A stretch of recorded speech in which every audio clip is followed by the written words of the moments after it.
Bapak Ibu, saudara-saudara yang kekasih, jemaat yang dikasihi Tuhan. Mari kita beribadah di rumah kita masing-masing. Mari kita berdoa. Damai sejahtera yang melampaui segala akal, itulah kiranya yang menyertai hati saudara-saudara di dalam nama Tuhan kita Yesus Kristus. Amin. Saudara-saudara, teks ibadah kita pada pagi ini, pada Minggu Palmarum ini, tertulis dari Yohanes 12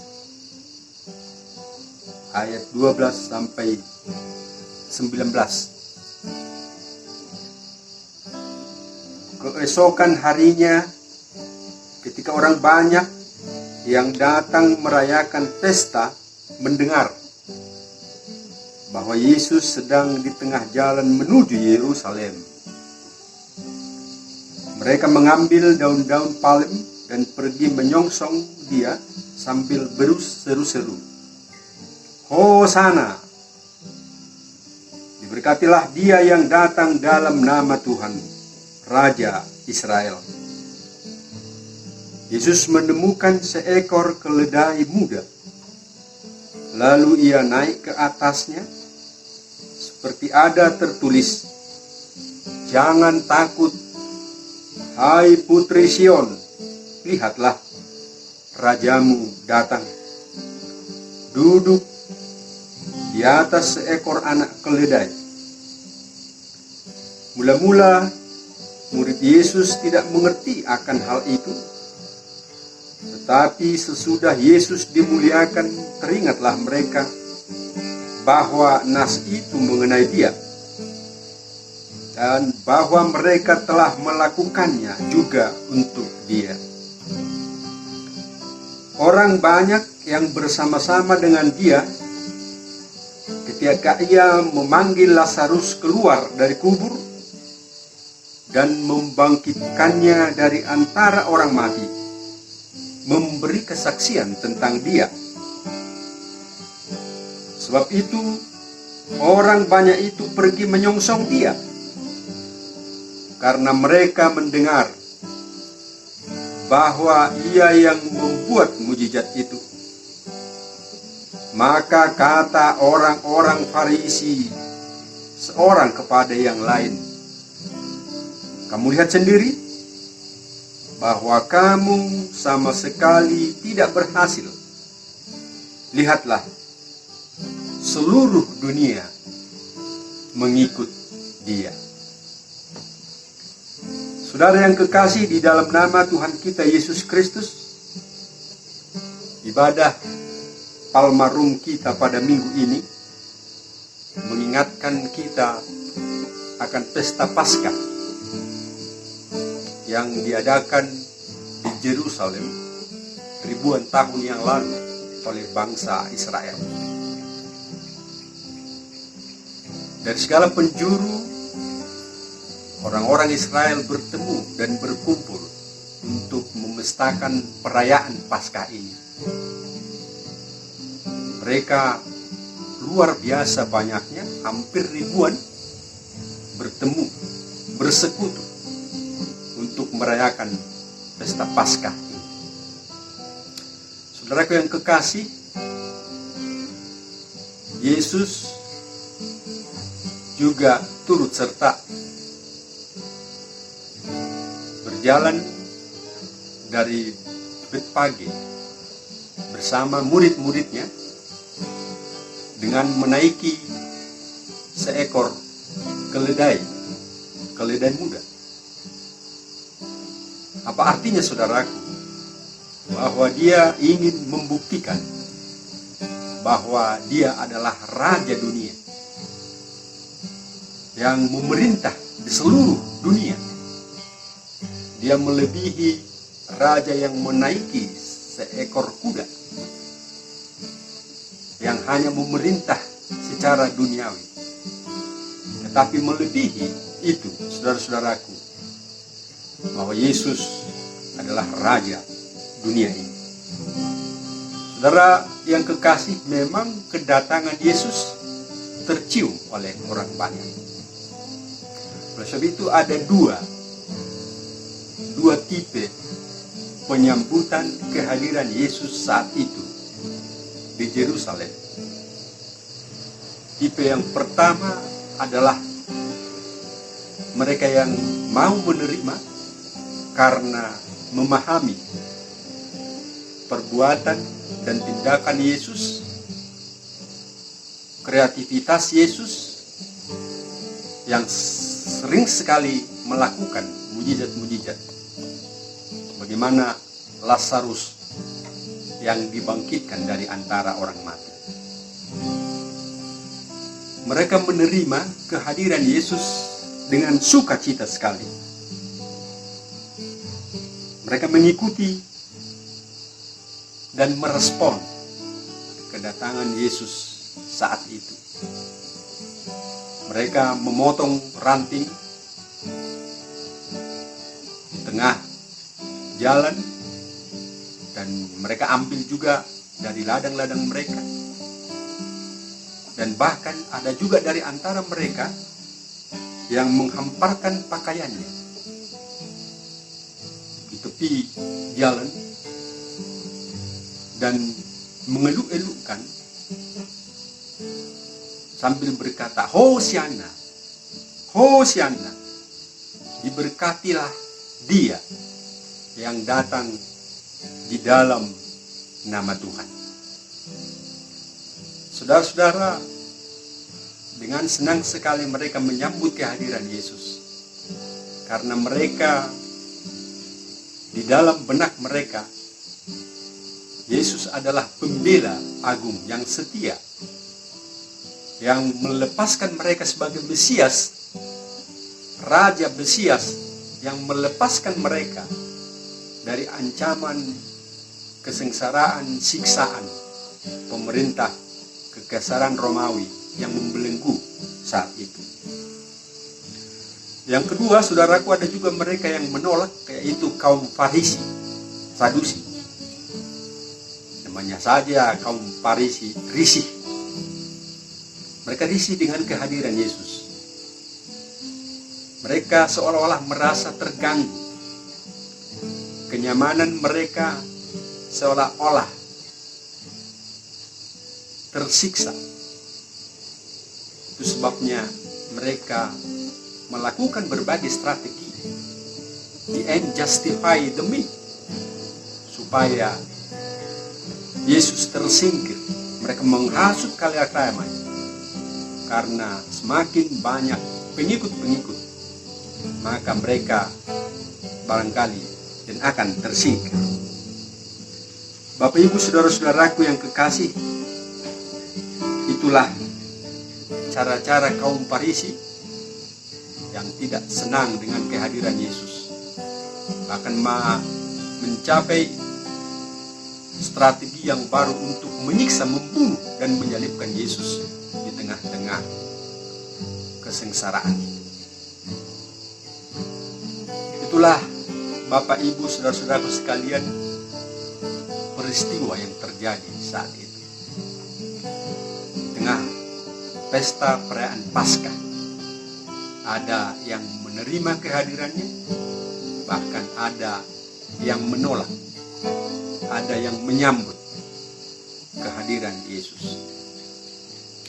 Bapak Ibu, beberapa refleksi yang akan kita bisa ambil dari peristiwa dan sejarah pada pesta Paskah saat itu,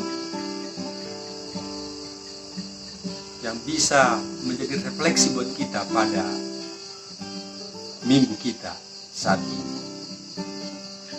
Refleksi pertama barangkali saudara-saudara, bahwa di tengah persoalan yang kita hadapi saat ini, di tengah siksaan, penderitaan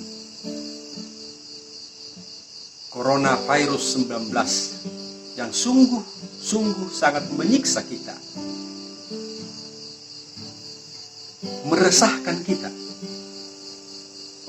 kita kita teramat bersedih, saudaraku, karena beberapa dari antara teman kita, saudara-saudara kita meninggal. Kita bersedih dan sengsara, saudaraku, karena ekonomi kita hampir lesu dan porak-poranda. Persekutuan kita terbengkalai, tersiksa, terhenti. Kekeluargaan kita hampir terbenam, saudaraku. Tetapi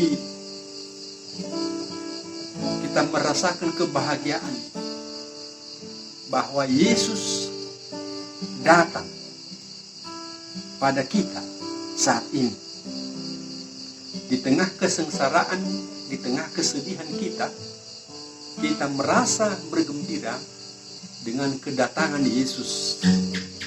Bukan hanya di sinagoge, bukan hanya di Yerusalem, bukan hanya di gereja, tetapi Dia datang ingin berhadapan dengan kita, ingin bertemu dengan kita, bertemu dengan kekeluargaan kita, bertemu dengan anak-anak kita, bertemu dengan saudara-saudara kita, bahkan bertemu dengan diri kita pribadi. Saudara-saudaraku, kalau kehadiran Yesus mendengar jeritan orang-orang sengsara, kalau kehadiran Yesus mendengar jeritan dan siksaan kejahatan Romawi saat itu, ini juga, saudaraku, Yesus mendengar jeritan kita, penderitaan kita, kesengsaraan kita, kesedihan kita. Oleh sebab itu, sambutlah Dia, sebab Dia akan membela hakmu, sebab Dia akan memberikan yang terbaik bagimu. Dia menjadi tempat pengaduan kita dari segala derita yang kita alami. Oleh sebab itu, terimalah Dia. Ikutlah bergabung dengan mereka-mereka yang menerimanya. Jangan menolaknya seperti kaum Farisi yang risih dengan kehadiran Yesus, yang seolah-olah tersiksa dengan kehadiran Yesus. Katakanlah, saudaraku, Hosianna, Hosianna, sama seperti mereka yang mengatakan Hosianna dari sanubarimu yang terdalam, inner life-mu yang terdalam. Mari, saudaraku, sambut Dia, Raja Mesias, Raja damai, Raja penyelamat kita, Raja yang mendengarkan jeritan kita, siksaan, belenggu, kekuasaan, yang menaklukkan segala sesuatunya. Bahkan virus-virus apa sekalipun, Dia akan lemahkan, saudara-saudara. Dia akan perbaiki kehidupan kita menjadi kehidupan yang lebih bagus ke depan. Saudaraku, kedatangan mentari tengah-tengah rumah kita selalu kita sambut dengan baik, selalu kita persilahkan dengan baik. Sinar pagi, alangkah gembira hatiku. Tapi barangkali, saudaraku, sinar pagi, mentari pagi yang membawa kebahagiaan, yang membawa dan menerangi kegelapan, akan kita miliki kalau kita mau membuka pintu, kalau kita mau membuka jendela kita, sehingga sinar pagi akan memasuki rumah kita masing-masing. Kalau kita menyambut indahnya sinar pagi, maka kegelapan pun akan berlalu. Kuncinya, saudaraku, terletak pada kita. Saat kita mau membuka hati dan pikiran kita. Nah, kalau kita ibaratkan Yesus melebihi mentari pagi, Yesus Raja yang membawa sinar kebahagiaan. Kalau kita membuka hati, membuka pikiran kita, maka Dia akan masuk, saudaraku. Dia akan membantu kita. Dia Dia akan membuang segala kegelapan kita. Dia akan menolong kita. Oleh sebab itu, mari sambut kedatangan kehadirannya. Sinar pagi yang betapa dibutuhkan untuk menghalau segala jenis bentuk virus apa sekalipun. Lebih dari situ, kedatangan Kristus ke dalam hati kita akan menjernihkan kita, akan membahagiakan kita, akan membuang segala kegelapan kita yang ada di dalam kehidupan kita. Saudaraku, refleksi yang kedua, kita mau lihat bahwa Yesus mau masuk ke rumahnya. Siapakah rumah yang saya maksud di sini? Dia mau memasuki baitnya. Saudara masih ingat apa yang dinyanyikan sekolah minggu kita? Aku gereja. Aku gereja, engkau gereja, kita sama-sama gereja. Gereja bukan bangunannya, gereja bukan menaranya, tetapi gereja adalah orangnya. Dalam 1 Korintus 3 ayat 16 dikatakan, your body is the temple of the Holy Spirit. Bahwa tubuhmu adalah baitnya, gerejanya, baitnya yang kudus. Tubuhmu adalah bait Allah dan rohnya ada di dalam hati saudaraku. Oleh sebab itu saudaraku, kedatangan Yesus, dia ingin mau bertemu, dia ingin mau melihat sejauh mana gereja atau baitnya itu kita pelihara dengan baik. Sejauh mana rohnya berbuah di dalam hati dan sanubari kita. Kalau kita mau bernyanyi, into my heart, into my heart. Sudah siapkah kita, saudaraku, menerima kehadiran Yesus di dalam hati kita, menempatkan Yesus di baitnya yang kudus di dalam hati kita?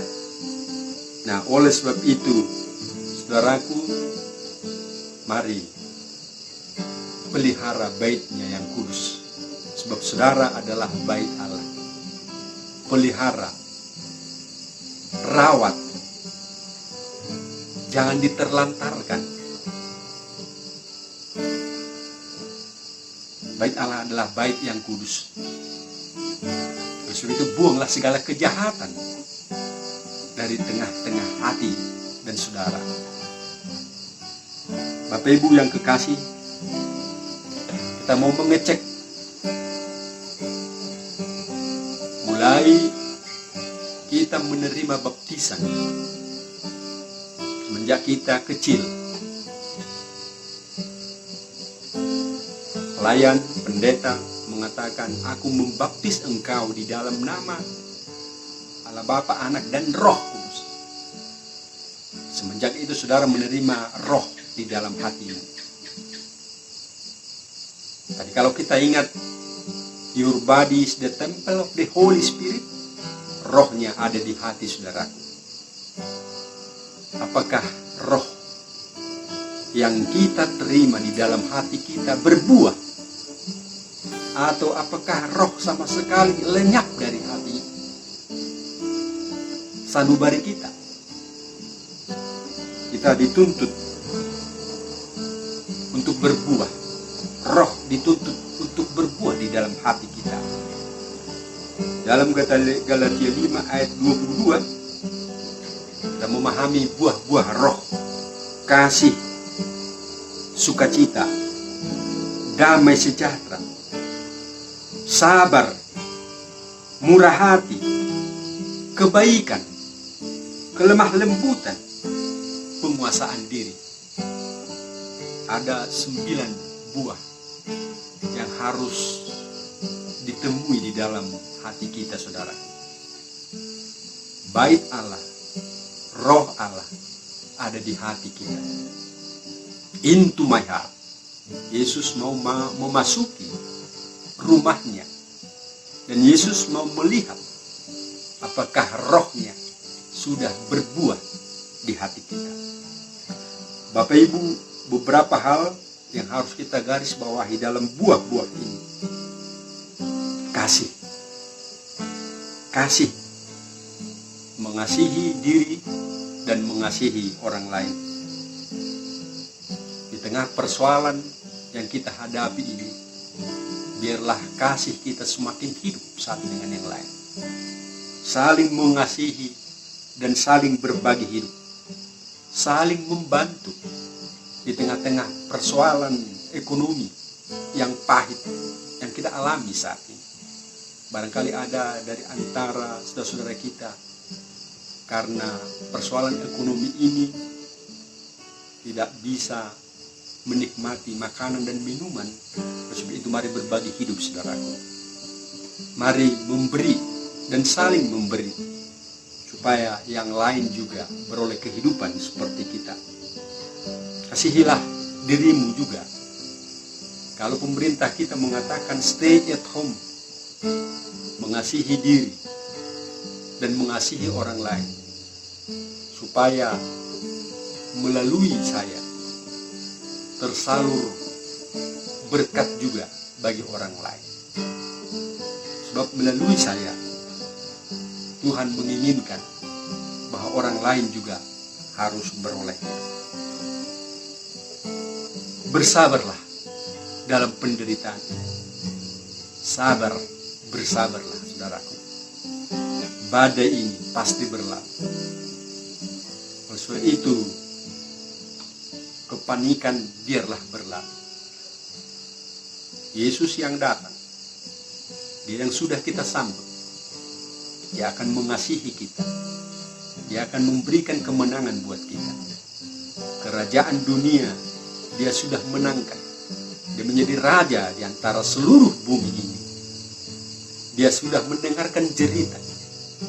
Oleh sebab itu, mari sambut Dia menjadi tempat pengaduan. Curahkan segala hati, roh dan jiwamu kepada Tuhan. Biarlah Dia menjadi dasar kehidupanmu. Bersabar di dalam penantian. Kasih setiap saat. Bapak Ibu saudara-saudaraku,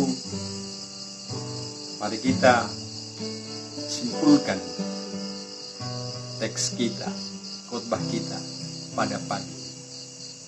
Sambutlah kedatangan Yesus kita menjadi tema, menjadi topik pembahasan kita. Sambutlah Rajamu.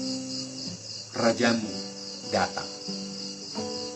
Menyambut Yesus bukan menolak Yesus. Menyambut Yesus mempersiapkan dirimu, sebab dirimu adalah baitnya. Menyambut Yesus memberikan kesempatan bagi roh di dalam hati kita untuk berbuat 9 buah roh yang sudah kita singgung tadi. Kasih, bila engkau menjadi pengasih. Sukacita, bila engkau juga memberikan sukacita. Damai sejahtera, biarlah hatimu damai.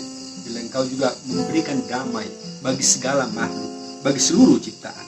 Sabarlah dalam penantian, bermurah hatilah, berbagi hiduplah dengan yang lain. Berikan hatimu, berikan tanganmu, buka tanganmu menjadi hidup bagi orang lain. Kebaikan dan lemah lembut, dan kuasailah dirimu sampai Tuhan memanggil kita dari tengah kehidupan ini. Berbahagialah saudaraku, sambutlah kedatangan Yesus kita. Dialah membela kita. Dia mendengarkan jeritan kita. Dia mendengarkan kesengsaraan kita. Dia akan memenangkan kita. Dia akan memperdamaikan kita dengan Allah Bapa kita. Amin. Mari kita berdoa. Bapa surgawi, terima kasih Tuhan atas firman yang Engkau telah berikan buat kami. Sungguh Engkau datang. Kami menyambut Engkau Tuhan. Kami tidak menolak Engkau seperti orang Farisi yang menghasut dan merencanakan berbagai strategi untuk melenyapkan dan membunuh Engkau. Biarlah kami juga Tuhan tidak seperti orang Farisi, tapi biarlah kami Tuhan menyambut Engkau, sebab Engkau Maha Pengasih, Engkau Raja yang mendengarkan segala jeritan di tengah penderitaan kami, di tengah jeritan kami, di tengah kesengsaraan kami. Biarlah Tuhan menjadi tumpuan harapan kami, supaya kami menang dari segala macam bahaya yang telah memporak-porandakan kehidupan kami. Kaulah Mesias, Kaulah Raja. Diberkatilah Engkau Tuhan yang datang melalui nama Allah. Berkatilah Tuhan keluarga kami ini, keluarga-keluarga orang Kristen di tengah dunia ini. Biarlah gerejamu, biarlah rohmu berbuah di hati mereka, supaya mereka bersabar, bermurah hati, supaya kami semuanya Tuhan menang di tengah-tengah persoalan kehidupan yang kami alami saat ini. Hanya di dalam nama Yesus Kristus kami berdoa kepada Tuhan. Amin.